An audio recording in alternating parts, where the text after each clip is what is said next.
अस्सलाम वालेकुम शेख साहब। वालेकुम क्या सलाम। हाल भाईजान?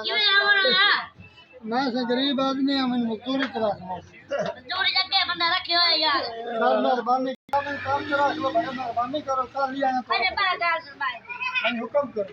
केड़ा केड़ा काम नु काम नहीं ना। मैं भी कारीगर बंदा, पकौड़ा समोसा बना लेना जी, जलेबी तैयार करता, बालू की हर काम में मैं तकरीबन कर लेना। सफाई वगैरह सब सुथरा करे। साफ सुथरा काम मखिया जाकिया ना मारे बता देना। नास बंदा अगे खाने की तरह बंदा दिखावा दादा किते की तरह अगे मैं पिपली के काम कर रहा हूं। अगे जी दो बंदे रखे ना ओ ठगे मरे ना यार कमाल है। मैं ठग बंदा नहीं हूं, मैं ताजे पैसे ताजे मैं 200 रुपया दे देता करो, मैं तेरे भांडे छाड़े वाली यार अगे वैसे बंदे हैं सही दो तरह 5 जान तो दो मालिक है। सर मेहरबानी करो, मेरा कोई सहारा नहीं। यार तू मजदूरी करे जाओ जब बंदा मजदूरी की नहीं होता यार। हर बंदा मेरे 60 बाबा रुपए मजदूरी लगती है कमाल है।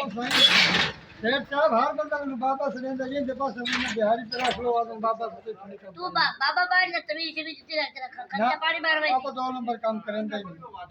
इतना मुझे पता है तू मेरा सही ना बना 2 नंबर सही करे में मेहनत करनी है भाई मेरा मैं नहीं करे रोटी। मेहरबानी कर काम करा और तभी जल्दी आ से आकर दे तो काम करा मैं जगाड़ कर काम नहीं करेगा मैं नहीं करेंगे तो जोर से काम नहीं करेंगे। मैं तो किराया भर के तो ना सुन तू आया कि बात है बिहारी चो कौन की तो मैं खून की तो तेरा बिराक है क्या फिर ओए मुर्शिद पुत्रा